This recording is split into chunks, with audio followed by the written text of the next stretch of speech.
Ова се најавите за денешните настани. Охрид ќе добие центар за нега на стари лица и лица со попреченост.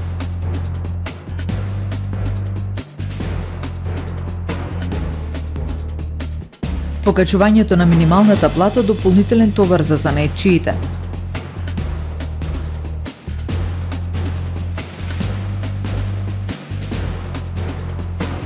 Бинет, интернет платформа на која се поврзуваат локални пчелари и купувачи во потрага по квалитетен мед од различни региони во земјава.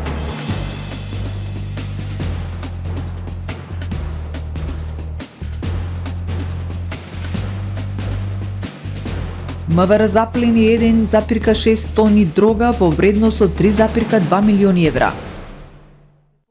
Дневникот вообичаено започнува по временската прогноза. Останете со нас.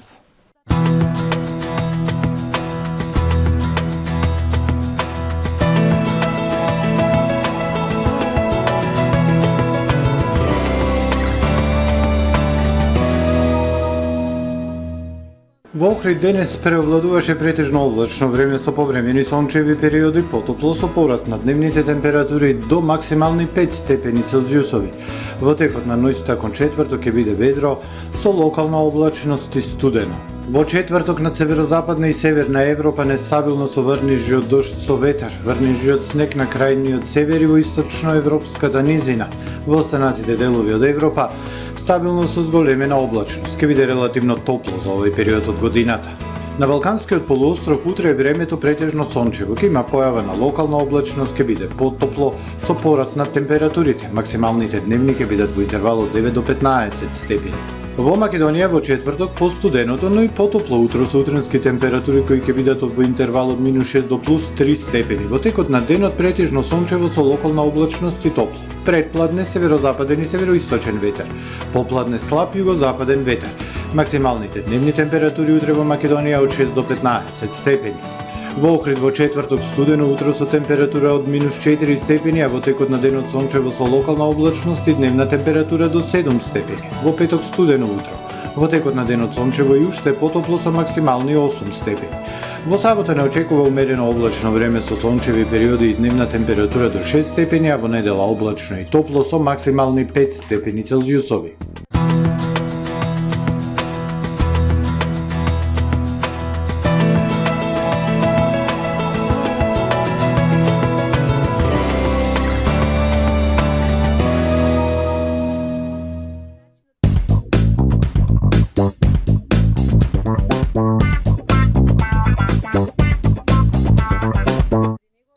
Вашите омилени зрнести и јаткасти производи, сушено овоше и здрава храна од брендот Бако во Охрид и Струга. Пробајте го и чоколадниот асортиман од наше производство, како и турската делиција Локумот. Освен во нашите продавници, дел од палетата на производи од Бако можете да најдете во маркетите Стокомак, Гега, Кам, Нето, Бабуш, Миса и други маркети. Вкус што не се заборава. Бако во Охрид и Струга. Супер понуда во Миса маркетите. Ослич 1 килограм 119 денари. Грашок Бондуел 850 грама 79 денари. Перфекс 8 парчиња 105 денари. Сок овошна долина праска јаболко 1,5 литар 49 денари. Пазарете со мерак, ваши Миса маркети.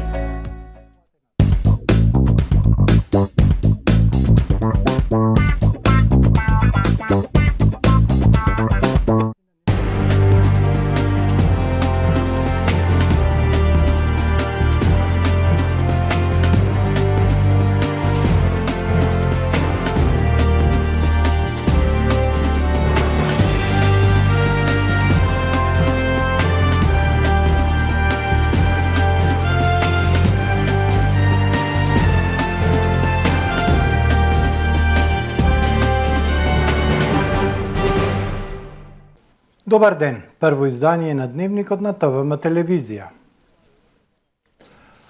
Охрид ќе добие центар за нега на стари и на лица со попречености. Голем е интересот за користење на вакви услуги во домашни услови, а сега се овозможува да се едуцираат лица на кои им е потребна работа. Во Општинската организација на Црвениот крст во текст се уписи за обуки на негователи кои ќе ги изведуваат стручни лица. Наскоро Охриѓани ќе добија центар за нега на стари и на лица со посебни потреби. Има голема побарувачка за нега во домашни услови за овие наши сограѓани, а Општинската организација на Црвен крст организира стручна обука за негователи кои може да одговорат на потребите, информира Сашо Точков, председател на Општинската организација на Црвен крст Охрид. До сега се направени 2 обуки на лица кои се стекнале со меѓународен сертификат верифициран од Министерството за образование и кои може да се вклучат во функционирањето на центарот. Имаме сега моментално имаме 14 негователи кои што се подготвени да пружат услуги. Се надевам по она што е пријавено до сега, значи уште 20 на негователи ќе обучиме, така да ќе можеме да за почеток одговориме на оние потреби на клиентите, односно на луѓето кои што имаат потреба од ваква грижа. Можам да кажам дека услугите се поделени во пакети на услуги, кои што може секој клиент да ги види што е потребно за него или за неговите блиски, роднини, соседи, значи за да се пружи од наша страна. Тоа е све со одредена цена, нормално на услугата, кои што се прилагодени од страна на Црвениот крст на Република Северна Македонија, значи ценовникот е оттаму направен и важи за цела Македонија.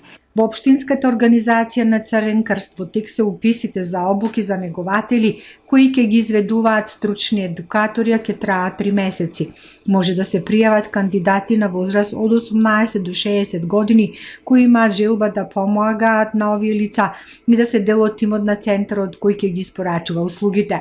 Значи 3 пакет услуги меѓутоа во секој пакет има по едно 12 до 15 услуги. Тоа е од готвење, купување, шишање и капење и најразлични услуги. Постојано ќе вршиме обуки во текот на целата година и навистина ова е добра можност за сите оние кои што прво немаат работа, а се желни да работат, значи условите се многу флексибилни, многу отворени и приступачни за сите, така да ги повикуваме Охриѓани да ја покажат и хуманоста, но и да заработат да добијат некој финансиски надомест. Обуките за негователи се бесплатни за лицата кои ќе прифатат по завршувањето да останат во центарот во следните 4 години. Вакви центри за негователи функционираат во општинските организации на Црвен крст во градовите Скопје, Куманово, Струмица, Битола и Велес. Утре Советот на општина Охрид ќе ја одржи 8-та седница. На дневен ред се 42 точки, од кои 30 се одлуки за донесување урбанистичко-планска документација со цел вклопување на бесправно изградени објекти во Охрид 4, Велестово, Коњско, Елшани, Пештани, Љубаништа, Трпејца, Долно и Голно Лакочере, Лесковец и Плаќе.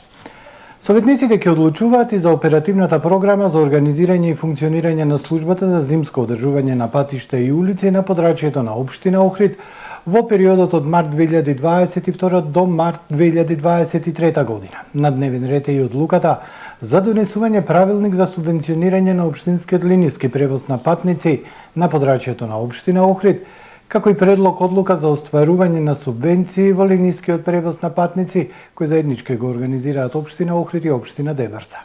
На седницата ќе биде верификуван и мандат на нов член во Советот на општина Охрид. Воведувањето на недела, неработен ден и покачувањето на минималната плата дополнителен товар врз занаетчиите. Регионалната занаетчиска комора ќе бара занаетчиите кои сакаат да може да работат во недела, а за одржливост на занаетчиите ќе се бараат субвенции и финансиска поддршка од владата. Воведувањето на недела неработен ден дополнителен товари за охридските занаетчии, кои последниве 2 години под ударот на пандемијата едва и врзуваат крај со крај. Од регионалната занаетчиска комора велат дека занаетчиите самоволно треба да одлучат дали ќе работат во недела, со оглед на тоа што тие немаат вработени, туку самостојно ја извршуваат дејноста. Од оваа мерка особено погодени се занаетчиите кои произведуваат охридски бисер, филигран производи од кожа и сувенири, кои што се се посебно атрактивни за туристите. Ова свое барање за наечиите ќе го произнесат пред Министерството за труд и социјална политика. Голем дел од занаетите сакаат да работат во недела и би требало да работат во недела, пошто ние сме самостојни вршители на дејност и не злоупотребуваме никого. Значи не користиме работници да би ги злоупотребиле да работат во недела, него ние самите занаечи, оние кои мислат дека имаат потреба, би требало да можат да работат во недела. На 14 овај месец е закажана средба со Министерката за труд и социјална политика. Ако успееме нешто да добиеме, тоа ќе е добро за занаечиите и ќе е воопшто добро за градов како туристичко место. И покачувањето на минималната плата ќе биде дополнителен товар за занаечиите. Особено ќе бидат погодени малите занаети, кои едва и покриваат тековни трошоци. Занаечиството е ниско профитабилна дејност, значи секој зголемување овај пат на платите удира на самиот приход на занаечиите кој онака е мал. Значи, со зголемувањето на минималната плата се зголемуваат придонесите за плата. Сад тука има мала поволност што владата одобри субвенционирање на разликата во придонесите, али само до крај на годинава. Али за ситните занаечи, за самостојните вршители на дејност, секој зголемување на платата е лошо, бидејќи и онака се ниско профитабилни, едва и би собрали пари да ја поминат брутоплатата од минималната од 18.000 денари. Воведувањето на овие мерки од страна на владата дополнително ќе го намали бројот на занаечии во градот, кој во пандемијата е веќе доста намален. Во недостиг на субвенции за поддршка на занаечиството и доколку владата и натаму не преземе мерки за поддршка, полека занаечиството ќе умира, велат од регионалната комора. Од локалната самоуправа и јавните предпријатија од градов продолжуваат со хуманите активности за помош на охридски семејства кои живеат во субстандардни услови. По информациите во медиумите за малата Наташа и нејзината мајка, водени од определбата за хуманост и грижата за секој поединец во нашето обкружување, јавното предпријатие Охридски комуналец донира огромно дрво на ова семејство. Од предпријатието се надеваат дека со оваа скромна помош ќе му се помогне на ова семејство на кое за жал животот не им е благонаклонет. Од комуналец објаснуваа дека овие луѓе живеат во субстандардни услови, во тешка материјална состојба со тешки здравствени проблеми и во секојдневна борба со основните екзистенцијални потреби. Огремното дрво е обезбедено од дрвјата кои беа отстранети при градежните зафати за реконструкција на улицата Македонски просветители. Бинет МК е интернет платформа која ги поврзува малите локални производители на мед со купувачи од целата држава. Платформата им нуди на пчеларите можност полесно да го пласираат својот мед, да ја зголемат својата конкурентност на пазарот и да уживаат во својата работа, рентабилно намалувајќи го падот на популацијата на пчелите. Со купувањето на локален мед пак граѓаните ги поддржуваат малите пчелари кои се исклучително важни за одржување на популацијата на медоносната пчела и биодиверзитетот. Бинет е идеја и проект на компанијата Macedonian Honey, а поддржана од амбасадата на Словачка. Најголем број од локалните одгледувачи на пчели медот го продаваат од куќен праг. Со правилникот за ваква продажба кој почна да се применува во 2019 година на производителите на мед и пчелни производи, им се даде можност да вршат директна продажба на крајни потрошувачи на целата територија на државата, со соодветни ознаки и информации за потеклото и составот на производот. Но потрагата по купувачи им одзема на пчеларите добар дел од времето кое место на пчелите треба да го посветат на маркетинг, рекламирање преку интернет и други начини на пласирање на медот. Се рекламираме по приватните фејсбуци, по други профили од здруженија, разноразни групи што од голем корисни се ќе прочита некој ќе види природен мед и сака да го вкуси да пробат од разноразни подрачја. Охридскиот мед е специфичен вкус и мирис, има полифлорен мед, доста квалитетен, така да сакате из цела држава да го пробе да го вкусат. Но при онлайн продажбата преку Facebook, пчеларите се соочуваат и со проблеми, како злоупотреба на туѓ бренд, конкуренцијата од големите производители и увозниот мед на рафтовите во маркетите. Со цел да се поддржат малите локални пчелари преку поедноставување на продажбата и пласманот на мед, стартап компанијата Macedonian Honey ја создадоа интернет платформата bnet.mk. Целта на проектот, поддржан од Slovak Aid, е создавање на една мрежа од пчелари и купувачи кои се во потрага по природен мед од локално потекло. Наидуваме на проблеми од пчеларите во смисла на продажба и пласман на медот, освен оние пазари што ги има на улицата во Скопје или по другите локални градови, други начини малите пчелари немаат како да го продадат својот мед. Па затоа решивме да направиме една 24/7 што ќе работи продавница, една платформа на која што сите такви мали локални пчелари ќе им помогнеме да го пласираат својот пласман до пошироката јавност. И така се роди идејата дека, а од друга страна па и купците кои што сакаат да купат мед се соочуваат со проблем на тоа каде да го најдат медот. Точно по продавница се медови што ги има од големите компании или увозен мед или што и да, меѓутоа од нашите домашни мали производители ги нема по продавниците толку често. Платформата bnet.mk постои околу 9 месеци и веќе има над 100 пчелари, а интересот секојдневно се зголемува.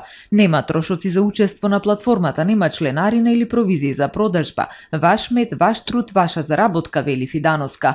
Од друга страна пак, граѓаните на едноставен начин можат да набават мед од различни региони во земјата и да откриваат разни вкусови кои ги представуваат поднебјата и специфичните билки од кои пчелите собираат полен. Па граѓаните знаат што сакаат, они знаат што бараат, меѓутоа секако не се сигурни дали е тој мед вистински или не е вистински. Меѓутоа со одредени резултати од лаборатории нормално и од некој друг и од искуството наназад што го има тој пчелар, меѓу другото, како и начинот на презентација на тој пчелар во смисла на колку години постои, што има позади него, кој искуство го има позади него, дава за доверба кај корисникот, се зголема довербата кај корисникот дека купуваат квалитетен мед. Купувајте мед од мали локални производители со што го поддржувате пчеларството и инвестирате во нашата природа, порачува Фидановска. Низината мала семејна фирма Macedonian Honey има награда за најдобра европска стартап компанија во категоријата за борба со климатски промени. Компанијата работи на едукација на јавноста за значењето на пчелите, иновации во пчеларството како најновиот изум кошница наречена Elhive, која ги намалува трошоците во пчеларењето. Мисијата на компанијата е борба против намалување на пчелите во природата, кои се клучни за биодиверзитетот и без кои не би имало живот за човекот на планетата. Деновиве на социјалните мрежи голем број граѓани реагираа дека добиле имейл пораки од АД Пошта на Република Северна Македонија.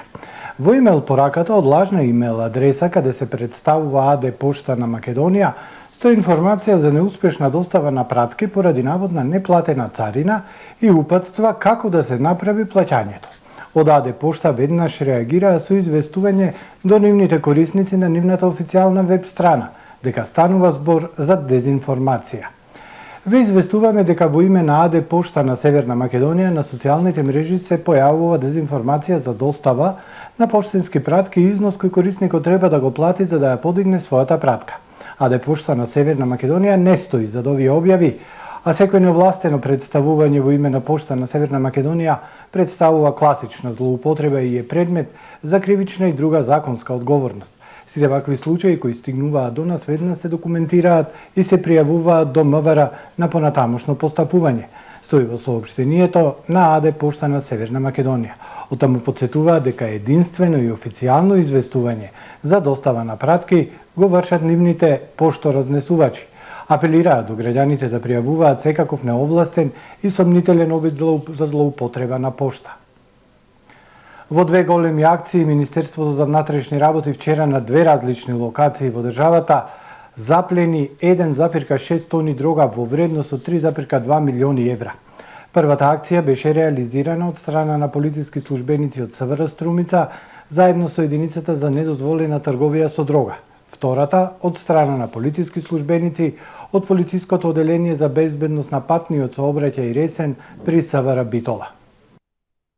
Во текот на вчерашниот ден во две големи акции на Министерството за внатрешни работи за сузбивање на шверц со дрога на две различни локации во државата, на подрачјето на СВР Струмица и СВР Битола, Оделение за внатрешни работи Ресен, запленети се 1 тон и 600 килограми наркотична дрога во вредност од 3 милиони и 200 илјади евра, изјави на денешната пресконференција министер за внатрешни работи Оливер Спасовски. Првата акција беше реализирана од страна на полициски службеници од СВР Струмица, заедно со единицата за недозволена трговија со дрога при Бирото за јавна безбедност, во содејство со членовите на Комисија за оценување на исполнетост на условите во однос на просторот, опремата и кадарот за добивање на одобрение за одгледување на канабис за медицински цели.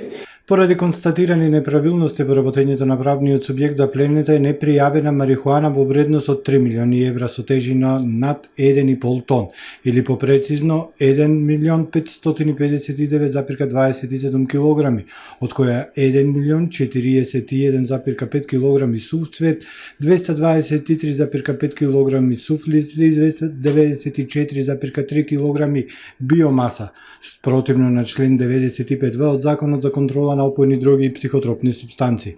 За случајот е известен јавен обвинител од основното јавно обвинителство Струмица и по документирање на случајот ќе бидат поднесени соодветни пријави, објасни министерот Спасовски. Речи си истовремено полициски службеници од полициското оделение за безбедност на патниот сообраќај Ресен при СВР Битола на патот Охрид Ресен кај селото Јанковец извршија преглед на патничко возило Шкода Октавија со струмички регистарски ознаки управувано од КМ38 од село Сачево Струмичко, во кое како сопатник се наоѓал МТ48 од Струмица и претрес по наредба на Основниот суд Ресен, при што биле пронајдени 3 торби со марихуана во вкупна вредност од околу 200.000 евра и тежина околу 50 килограми. Двете лица се лишени од слобода и по документирање на случајот против нив ќе биде поднесена соодветна пријава до основното јавно обвинителство Битола поради постоење основи на сомнение дека извршиле кривично дело член 215 од кривичниот законник. Спасовски подвлече дека само во еден ден македонската полиција запленила тон и 600 килограми наркотична дрога во вредност од 3 милиони и 200 илјади евра. Показател дека безкомпромисната борба со криминалот и сузбивањето на шверцот со наркотици продолжува со засилено темпо. Во продолжение вестите од светот.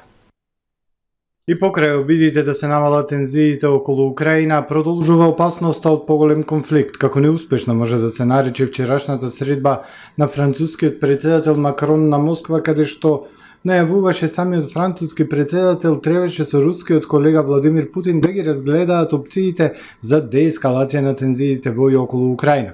Како што и се очекуваше, Макрон и Путин не договорија ништо, а се остварија само проценките дека Макрон средбата со Путин сака да ја стави во функција на својата предизборна кампања за председателските избори во Франција закажани на пролет. Последно е дека Макрон ќе се сретне со американскиот председател Бајден на истата тема – Украина. И германскиот канцелар Шолц на својата прва посета на Вашингтон не оствари значаен успех околу низа глобални горливи прашања, меѓу кои Украина. Ставот на Германија е да не испреќа оружје за Украина, нешто на што не баш благонаклоно гледаат сојузниците на НАТО. Проблемот на Германија секако и барањето на САД да го суспендира рускиот Северен тек 2, од кој Германија е најмногу енергетски зависна. Тензиите дополнително се зголемуваат во пресред на почетокот на утрешните големи воени маневри на Русија и Белорусија, каде се стационираат 30.000 војници. Дополнително 100.000 Русија има концентрирано долж границата со Украина. Од вчера е засилена и руската северноморска флота со нови борбени бродови. Во исто време и украинската армија започнува со војни маневри заедно со НАТО и сојузничките армии кои веќе упатија неколку илјадна војска и борбена техника во регионот. Во лизгање на земјиште во Колумбија, што го предизвика обилните дождови, загинаа најмалку 14, а 35 лица се во болница, откако слечиште погоди неколку куќи во областа Доске Брадас. Други жители кои живеат во близина на надојдената река се преместени на безбедност. Спасувачките тимови од Калта трагаат по преживеаните, соопштија колумбиските власти за управување со катастрофи, а се стравува дека бројот на загинати дополнително ќе расте. Одроните се вообичаени во Колумбија, а куќите изградени на стрмни падини се особено загрозени за време на сезоната на дождови во земјата. Тимовите за цивилна одбрана во главниот град на Обединетите Арапски Емирати Абу Даби соопштија дека гаснале пожар предизвикан од експлозија на плинска боца рано наутро, додека американската амбасада издаде предупредување за можен терористички напад со ракета или беспилотно летало. Според соопштението на Државната новинска агенција, во пожарот нема повредени. Дел од меѓународните медиуми објавија за експлозија во Абу Даби, а на Твитер се проширија снимки од експлозијата кои многу мина ги опишаа како напад на проектил или беспилотни летало од страна на Хутите. Експлозијата се случила на улицата Хамдам во главниот град, каде се одржува светското клубско фудбалско првенство. Властите нагласија дека сите дежурни екипи се справуваат со ситуацијата и ја повика јавноста да ги следи вестите на официјалните власти на Обединетите Арапски Емирати и да избегнува ширење гласини и лажни информации. Универзитетот во Калифорнија, Лос Анџелес, UCLA, се согласи да плати одштета од речиси $246,3 милиони на околу 200 жени кои го обвинуваат поранешниот гинеколог Джеймс Хепс од универзитетската мрежа за сексуален напад. Во спогодбата се опфатени 203 жени кои рекле дека доктор Джеймс Хепс за време на прегледите во студентскиот медицински центар Роналд Реган во UCLA или неговата канцеларија во кампусот за време на неговата 35 годишна кариера извршувал најразлични облици на сексуално насилство. Деталите не се објавени, пренесуваат тамошните медиуми. Во спогодбата поднесена пред судот во Лос Анџелес, универзитетот се согласил да плати $246,3 милиони за 203 луѓе кои тврделе дека Хепс ги нападнал. Универзитетот почна да го истражува Хепс во 2017 година, а тој се пензионираше следната година, откако неговиот договор не беше продолжен. Во спогодбата сепак не се опфатени повеќе од 300 пациенти кои се уште го тужат. На Хепс му се заканува и кривична пријава од 7 пациенти. Ова е се во првиот дневник на ТВМ. Ви благодарам што не следевте. Пријатно.